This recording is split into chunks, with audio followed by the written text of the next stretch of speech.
Hello, and welcome to First Christian Church's Adult Fellowship Bible Study.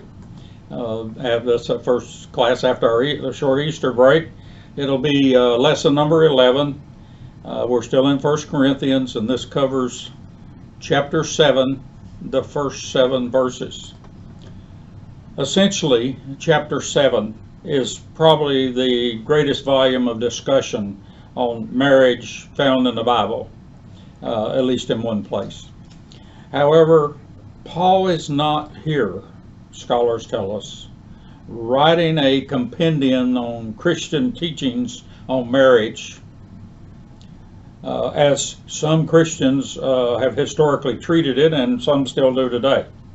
Instead, scholars point out that here Paul is giving his opinion in the form of advice concerning a very specific question involving a particular situation relative to sexuality and marriage that has come up, and they've actually asked him this question in the letter. So scholars suggest that their question was triggered by probably a misunderstanding of what Paul wrote them in a previous letter. Or someone else's teachings. As we study this, it is important for us not to lose that focus. Most of the scholars today lay that burden on the reader, is to make sure we place this in context. So let me read the first 7 verses of chapter 7, and today I'll read out of a different version than I normally do. We normally have 5 to 7 versions of the Bible in our in-house Bible study, and this would be one of those I would have read from every version that's in the room. Concerning, and the version I'm using today is called the Modern Language Bible, the Berkeley version. Concerning the subject of your correspondence, it is good for a man to let a woman alone. But because of prevailing immorality, let every man have his own wife, and let every woman have her own husband. The husband must render to his wife the obligations that are due her, and similarly the wife to her husband. The wife does not have authority over her own body, but her husband does, and just so the husband does not have authority over his own body, but the wife does. Do not deprive each other, except by mutual agreement for a time, to devote yourself unhindered to prayer, and come together again, so that Satan may not tempt you on account of your lack of self-control. I say this by way of concession, not as a regulation. I wish all men were as I am, understood meaning celibate, but each person has his own gift from God, the one in one direction and another in another.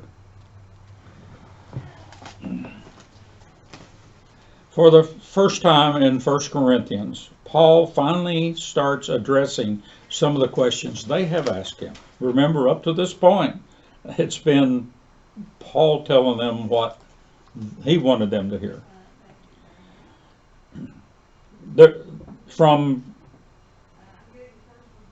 We do not know what they actually asked Paul, because that letter that they sent him has not survived. And many scholars would argue it's actually multiple letters. And we know that from chapter 5 in 1 Corinthians that Paul wrote them at least one other letter preceding 1 Corinthians. It appears scholars remind us that this is what they surmise, that their question had to do with something about abstaining from sex, even if married, if you were a believer in the new faith. This was not an uncommon position, scholars tell us, for people to take in pagan religions, Jewish religions, and early in Christianity. As well as, of course, we live here in central Kentucky. We know all about that from some of the faith communities that were early established here in Kentucky. Although Paul clearly views that stance for married couples as misguided because, as he says, Satan is still around. Paul's position is that it is best to be celibate. If we could, he would command it. But he, out of concession, says we're living in a real world, so to speak. Satan is here, and after all, you people have a different set of values. You've grown up with a different set of, you have different expectations. Of course, he doesn't say all that. I'm adding some of that in as I understand what scholars are telling us is being said here. And that you do not have, most of you don't have enough self-control. So, therefore, avoid, and the Greek word that's there, translated as sexual immorality in most of your text, is porneia, P-O-N-E-I-A. And that Greek word in verse 2 is at the center of all this. In other words, to avoid porneia. Consequently, his position here in the first 7 verses is that if members are married, they should have, and they're married and they're members of the church, they should have normal sex lives, as we would call it, within that marriage, albeit with certain agreed periods where they abstain for religious reasons. We do not know what advice Paul gave them in his previous letter relative to this subject or anything else, but many scholars surmise it was likely something adversarial towards the Corinthians' sexual mores, and would have been more consistent with the Jewish mores that Paul was sort of imposing on. Most likely, many say that what this had to do is with some explanation relative to the Jewish purity laws, and there is good evidence that early on the Christian community was practicing those purity laws also. The chapter is divided, chapter 7 is divided more or less into 3 major sections, and we're only going to cover those first 7 verses today, although he meanders a little bit in this whole thing. And a little bit of the others will slip in, so it doesn't hurt to read the whole thing. Verse 1 starts out with a maxim, and it's not his. Scholars say here he's quoting them. Possibly this is what they said in their argument in the letter. It is, as one translation says, it is well for a man not to touch a woman. That's more or less English direct translation of the Greek. What does that mean, as said here in this setting? Scholars say it is a euphemism for no sexual intercourse, which many scholars believe is the position that the most observant Corinthian believers were beginning to take. May have even been a significant number, but it appears that's the best guess, scholars say, is that that's where they've come up with. And why did they do that? To meet some strict holiness rules that they had established on themselves based on the advice of Paul or other preachers. That is their understanding of the rule. Most likely, they're abstaining from sexual intercourse, even within marriage, as a condition of practicing the purity standards of this new faith. Paul is then making it clear in the next several verses after 2 that they have misunderstood the guidelines, and such a position is badly misguided in the reality of the Corinthian society. As he reacts, scholars remind us that this is still Paul, the Paul who expects end time age is coming soon. Thus he advises, remain as you are relative to your marriage status. You'll see that later in the book, or later in the chapters. If you're not married, don't get married, assuming you can hold off. If you're married, you should practice normal marital relationships. But Buried in all this is sort of a reminder, but above all, do not sin. And his definition of sin, of course, is rooted in the Jewish mores, not in the Corinthian mores. Scholars surmise, and based on some limited evidence from writings outside the Bible that have survived, that the Jewish purity laws as outlined in the Torah were being followed in some of these early churches. Not necessarily, we don't know about Corinthians, but there is definitely evidence to support that it was being followed in some of Paul's churches. Such do have significant periods of abstinence for purity, that is, abstaining from sex, but none of them was it total. Social scholars say such a paradigm shift for these Corinthians would have been a shocking, causing great confusion from their normal sexual mores and clearly been disruptive to that community. The Jewish values would have been also counterculture to these people. Because especially remember in this society, it was considered okay for married men to be having intercourse outside the marriage. Of course, Paul's trying to correct that, and that is a part of the overriding issue, social scholars tell us, that is driving this. So, Eugene Boring, a disciples minister and scholar, he says, kind of think of this way. Based on this, there are sort of 3 or 4 situations to think about. There's married husband and wife, both of which are members of the congregation.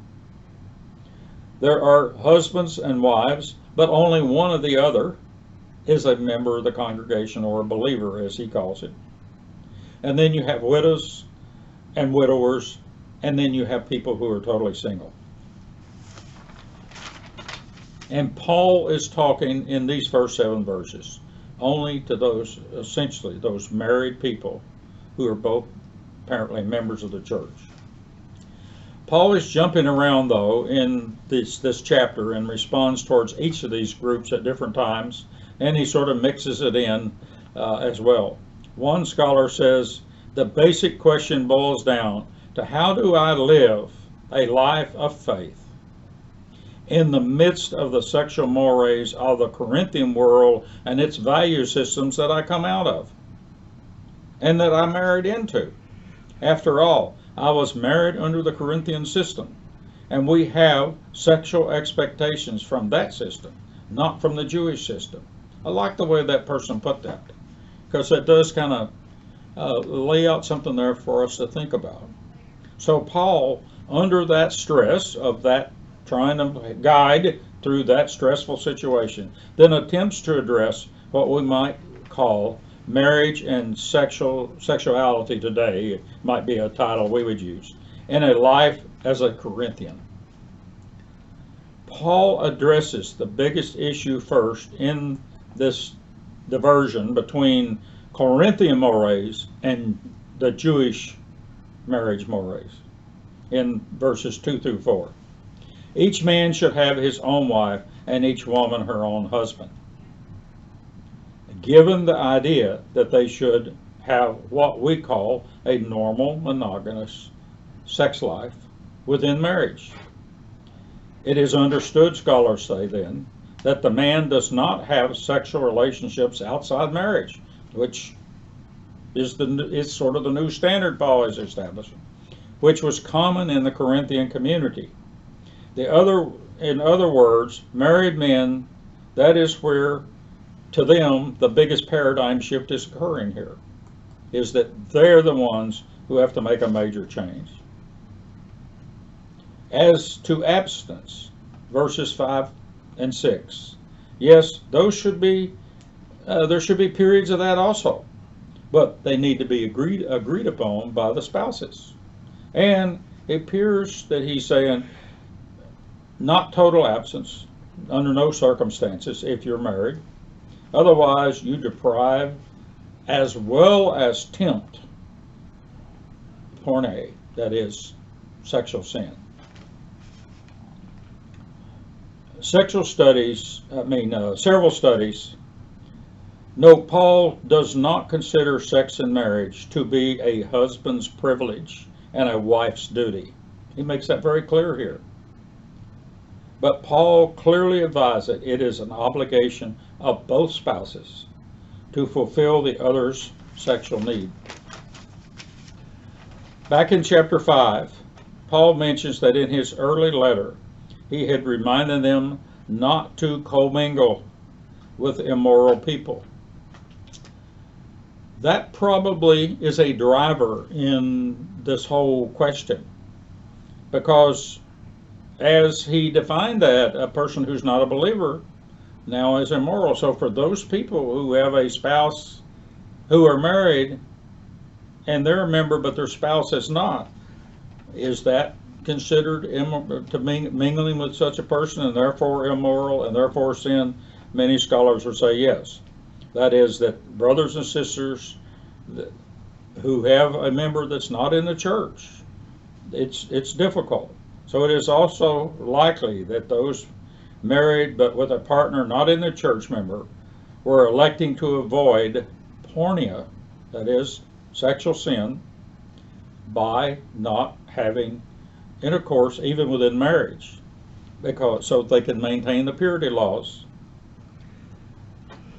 So this issue surfaces, many social scholars tell us, is what did this word that's used here in the Greek, porneia, P-O-R-N-E-I-A, what did that word mean at the time Paul wrote it? It is a Greek word that historically meant prostitution. And you see that clearly as you go back and look in good literature. You'll see that is its use up through about 400 AD. Somewhere between 400 AD and the time of Paul, this word in Greek begins to take on a broader meaning. It's not just prostitution, that is, prostitution is defined as one selling themselves for sex to someone else. But social scholars say by 1st century AD, it had taken on a wider meaning to include more or less sexual sins in general, that is, any sexual act not in agreement with the gods' standards, that is, the pagan gods, be it Roman or Greek or whatever, be it the Jewish or Christian God. So, therefore, you see it often translated then as sexual immorality, a broader term. So, for those mixed faith marriages, those where only one member is in the church, this abstaining was maybe where most of this was occurring, many would argue. And therefore, they perceive themselves as sinning. So, but Paul is making it clear here that if you're married, there are obligations, whether that those obligations take priority. Thus, several, that is, obligations within the marriage. Thus, sexual scholars say Paul here is using this maximum and saying to avoid porneia, that is, sexual immorality, sins related to sex. Every man should have his own wife, and every wife her own husband. Otherwise, if you are not in that relationship, sexually you are sinning. So he's not opening up for everybody. Thus, if married, do not deprive one another except by mutual agreement for specific periods of time, primarily apparently related to religious activities. And Paul says here, I'm compromising.